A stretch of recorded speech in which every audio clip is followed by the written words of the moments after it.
My older brother, a 30-year-old male, pursued higher education and later worked as an accountant in the city.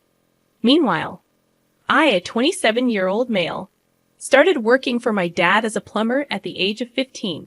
I attended college to obtain qualifications in plumbing and gas. Around the time the pandemic began, my brother moved back from the city and joined my dad, who was 55 years old at the time, in our family plumbing business. Unfortunately, my dad's health had deteriorated due to asbestosis, rendering him unable to work effectively. Despite his declining health, he continued to work alongside me on Fridays, even though I had taken over the business operations for the past 2 years. During the pandemic, we faced challenges initially, but we managed to bounce back.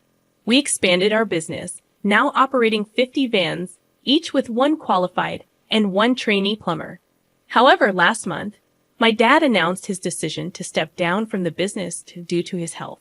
To my dismay, he handed over the business to my brother and asked me to relinquish my role as the acting CEO. This decision deeply upset me, especially considering my long-standing dedication to the business.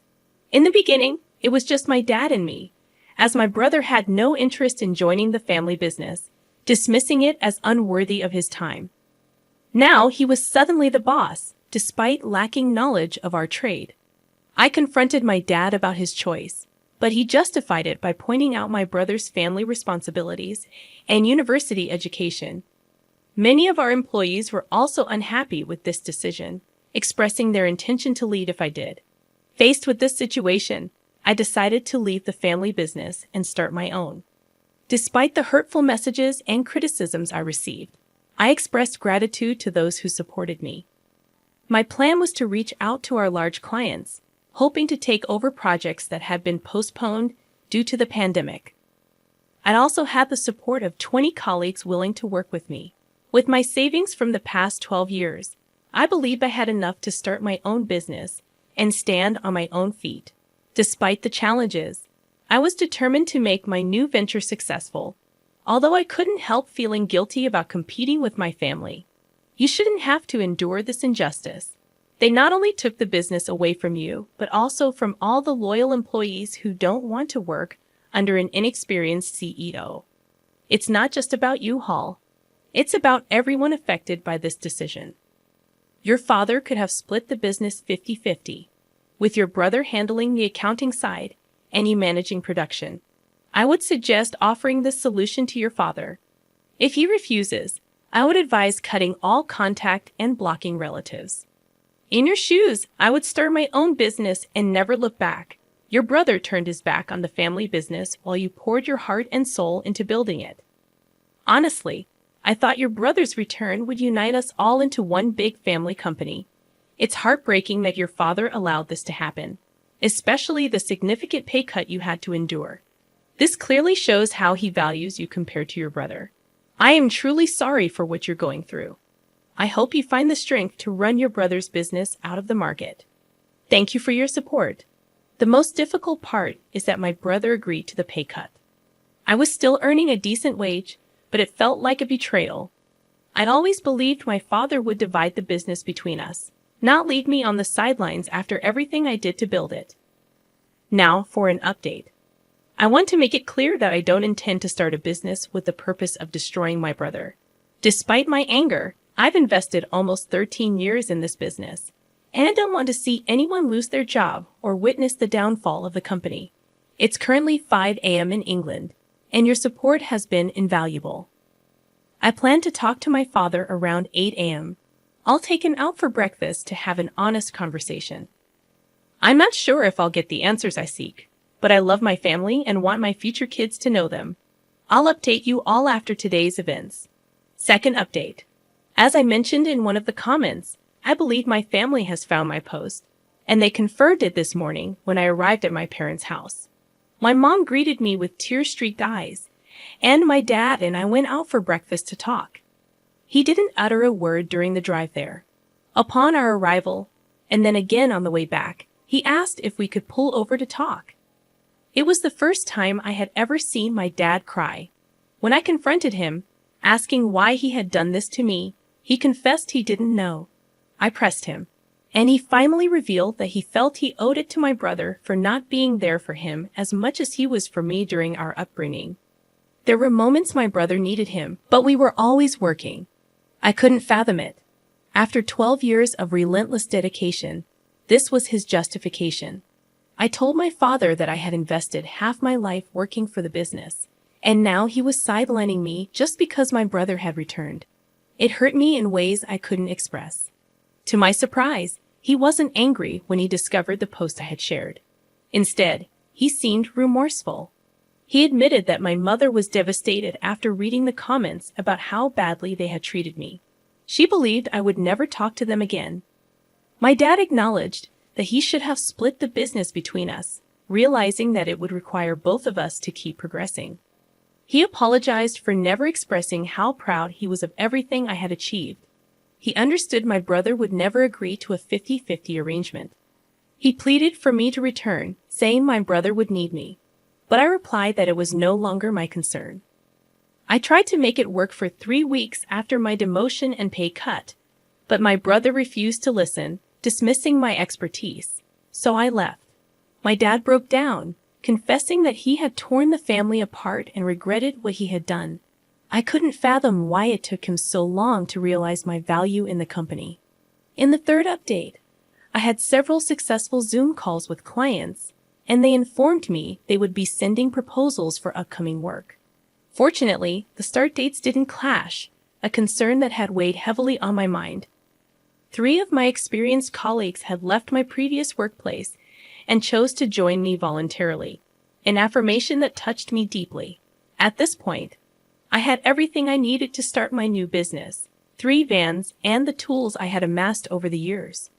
Then, my father called and invited me over for dinner. Uncertain but hopeful, I accepted, thinking it might be a step in the right direction.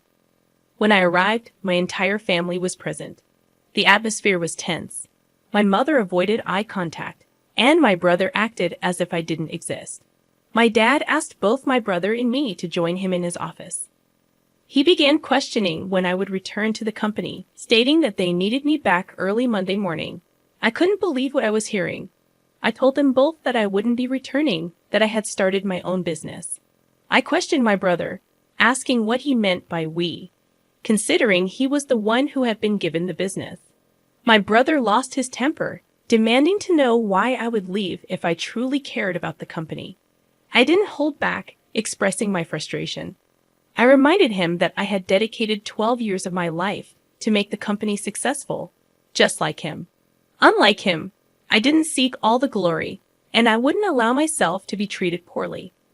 I told him to leave so I could talk to Dad.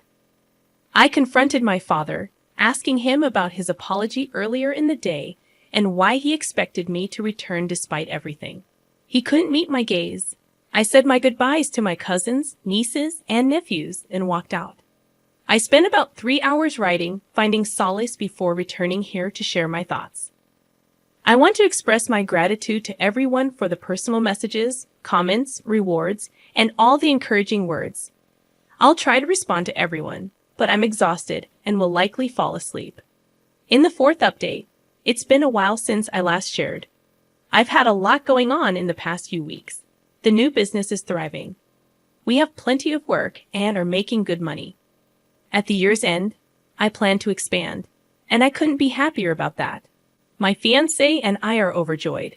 She's busy planning our dream wedding, although she wants me to wear a suit. I insist on my kilt. Waking up next to her every day brings me immense happiness. She's been my rock through everything. Regarding my family, my father and brother still refuse to talk to me. They declared they won't attend our wedding, even though they haven't been invited. When mother contacts my fiancé, asking about wedding details but won't talk to me. On the brighter side, my fiancé's family has been incredible, helping with the lawsuits, assisting with wedding preparations, and much more. I am deeply thankful for their support. Other members of my family have backed off, apologized, and expressed a desire to make amends for the hurtful things that were said. My fiancé and I have decided to have our wedding in November. After we're married, we plan to try for children. We're both excited about becoming parents. The next story revolves around my business, and the decision not to split control equally between my children. I'm a 65-year-old electrician from Germany, looking forward to settling down, traveling with my wife, and spoiling our grandchildren for the rest of our lives. I have built up a small business with 23 employees.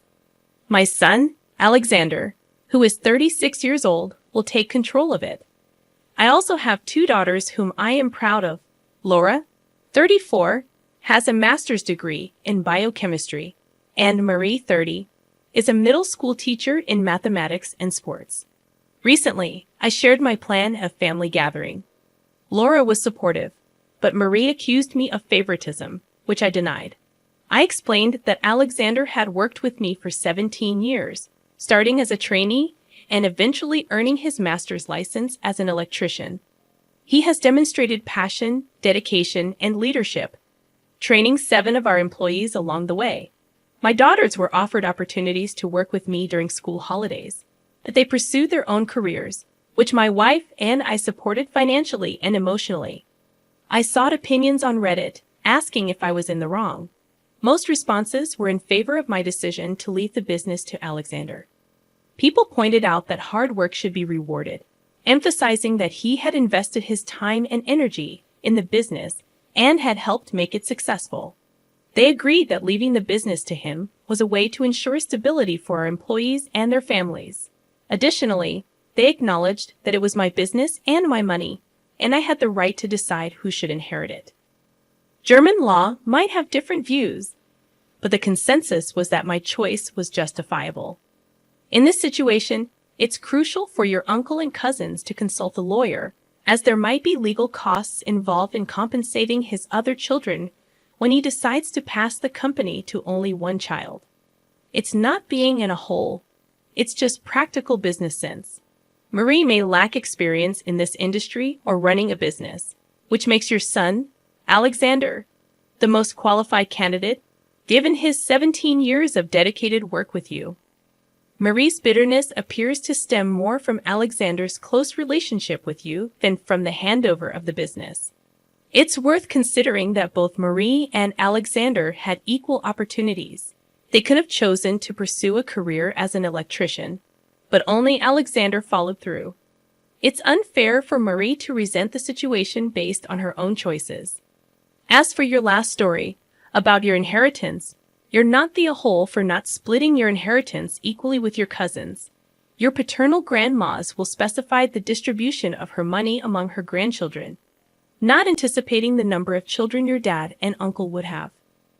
Your parents are right in asserting that it's your money, and you should be the one to decide how to handle it after gaining access to it. The accusations of selfishness are unwarranted, especially considering the unique circumstances that led to the uneven distribution. Your upbringing and your parents' financial decisions are entirely unrelated to the situation at hand. I had to buy my own car, while my cousins had theirs bought for them by their parents. My dad's aunt constantly fueled my uncle's belief that my dad was the favorite child, which left my uncle resentful. He now uses the fact that I'm receiving more money to support that idea. I refuse to split the money because it's rightfully mine. The inheritance was meant for the children of my dad, and it's not my fault that my parents had only one child. My parents taught me financial responsibility, and I plan to put most of the money into a lifetime ISA. I intend to use some of it to travel after university and invest the rest wisely. I'm not planning on squandering it all in one go. Furthermore, Connor and Olivia's shares are substantial, far more than most people inherit and more than many have access to in their early 20s. Connor has already spent most of his inheritance on partying, traveling, and cars, so I don't see why I should have to compensate for his choices. Regarding the messages I've received, I want to clarify that my grandma did not exclude my dad and uncle. She only left the money from her various bank accounts to the grandchildren. Her other assets, such as property, jewelry, art collection, and investments, were divided between them. To those who say I'm being selfish, I firmly believe that my decision aligns with my grandma's wishes. Imagine if the roles were reversed. Would they willingly share their inheritance? I don't think so. This is a fair, but not equal, situation. My grandmother was fair by splitting the money 50-50 between her son's descendants. It's their entitlement and not a matter of greed. Anyone questioning it can express their concerns at her grave.